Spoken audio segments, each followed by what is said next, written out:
welcome now to the Imus Morning Program. The man who wrote Becoming China's Bitch and other books of note, Peter Kiernan. Good morning, Mr. Kiernan. Good morning to you. Great to be with you. How you doing, baby? I'm doing great, thanks. How about you? Good. Did you see the official portrait of the First Lady? Yes, I'm not offended by it. There are people who think it's a little too Vogue-esque, but she's a beautiful woman. Why not? So you had no reaction. Well, Nope. You just said you didn't. No particular offense, that's for sure. Pardon me? I didn't take any offense by it. There are people who are looking for any reason to be offended. You didn't mind her rocking The ring, I think that was probably uncalled for. But, there have been excesses in plenty of other presidencies with first ladies. Well, they criticized Hillary Clinton for that Armani jacket that girl was wearing. So Yeah. It's always something. yeah. So let's start with Syria. What should our response be there? I think I believe when Obama writes this $20 million sort of memoir, that there is going to be a chapter saying my biggest mistake, and it's going to begin with Syria. I think he misread that. I think he basically allowed this incredible diaspora of people spread all throughout Europe. How many people have been killed and what atrocities. And now you have pretty convincing evidence that he gassed his own people. And, there are other players in that who are supporting him, like Iran and Russia, by the way. And it's really time for some sort of intervention, past time. And I think we were so war-weary, but I believe we made a big mistake by not somehow getting involved in the Syrian thing in a much more major way. And frankly, it was only when ISIS came after us that we had any real significant involvement.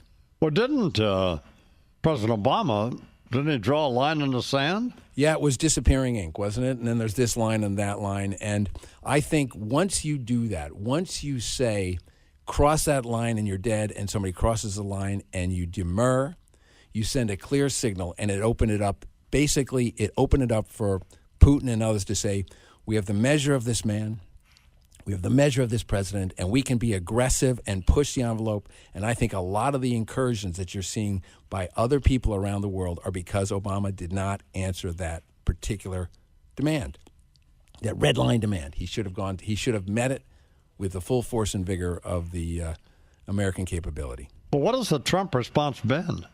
Well, I think Trump is. I think he's going to let Obama own that because I don't think he's got a clear idea. He's been very measured here, and I think this one is so vexing he hasn't got a clear way out, and so uncharacteristically he's staying out of it. What'd you make of Secretary of State Tillerson or Rex's rather succinct, brief response to North Korea? Well, North Korea, Kim Jong-un, what we have is a case of Fredo's wife, right? We're at the party. And Fredo's wife is misbehaving, and somebody says to Fredo, look, either you take care of it, Fredo being the Chinese, or we're going to have to get involved. And Fredo throws up his hands and says, I can't do anything with her, Mikey. So the truth is, we are going to have, and I believe that it was a very deliberate launch of a rocket yesterday on the eve of President Xi coming to Mar-a-Lago to meet with President Trump. He wants to be the most talked about person at that party. And so what I love is when I look at the response, because I always evaluate what are the response away from the media hysteria. The Japanese stock market, by the way, went up that day, and the South Korean market was modestly flat, basically within a tiny percentage of its high.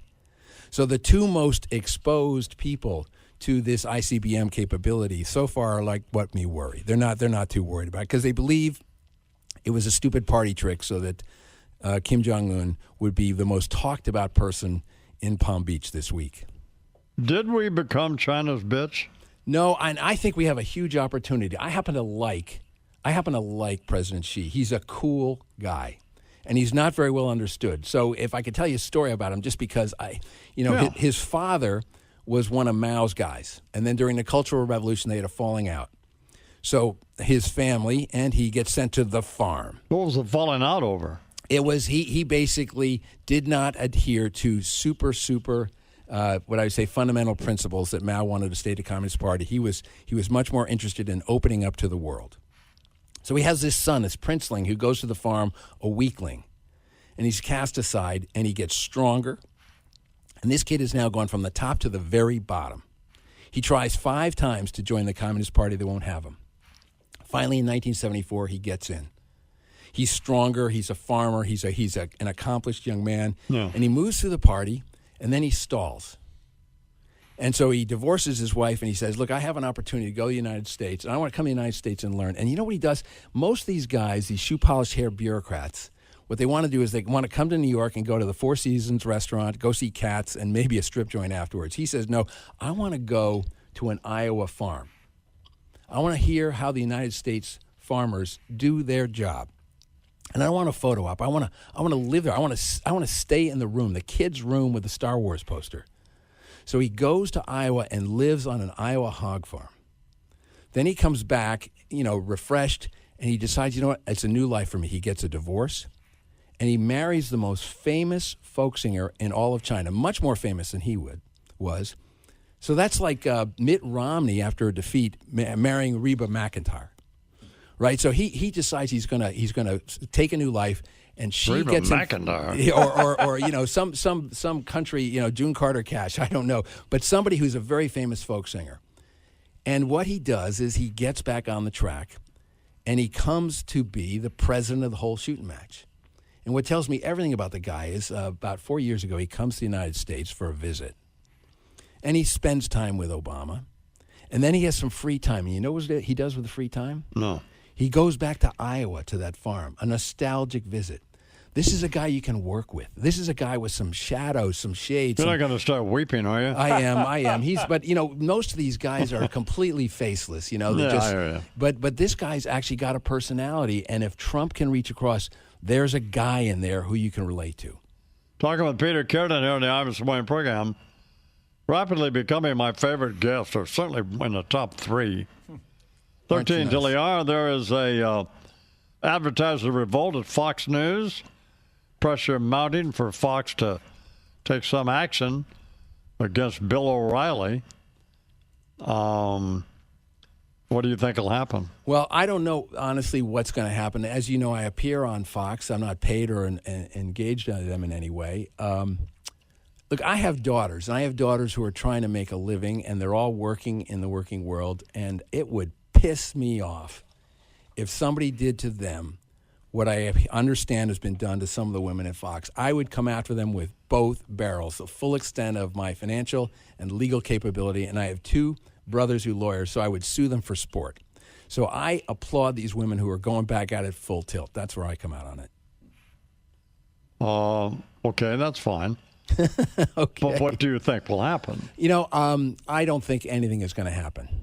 I think that these contracts are set. I don't know enough about Bill O'Reilly and his situation. I will say that there was way too much smoke and fire around Roger Ailes, and something had to be done. But frankly, if the culture hasn't changed, then the 2 sons, and I put it on the 2 sons, the Murdochs, are going to have to change that culture.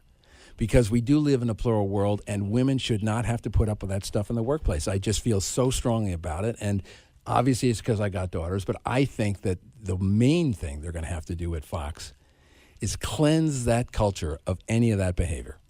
And I would applaud any effort they have, and if that means a few heads have to roll, so be it. I think it's a real dilemma when you have someone who's as much of a breadwinner and a bell ringer as Bill O'Reilly. And now the Susan Rice situation, it is probably fairly clear that she outed some folks, though she's denying that. What do you make of that situation? Well, it's that one's only got particularly about frustrating. 30 seconds. Okay, I'll do it quickly then. I always thought that the Obama administration was kind of cool and slick, and it looks like there's a lot of Chicago politics that was underneath that cool exterior. This looks like some pretty tough stuff. I think they will have a hard time pinning the leak on her, but the unmasking, look, she's national security advisor. She could say that was within the purview of my job, but if they ever find some smoking gun that connects her to the leaks, she's finished. You're a terrific guest. I love having you on. Peter Kiernan here on the Imus Morning program. Always love being with you, too. Thank you. Thanks, Peter.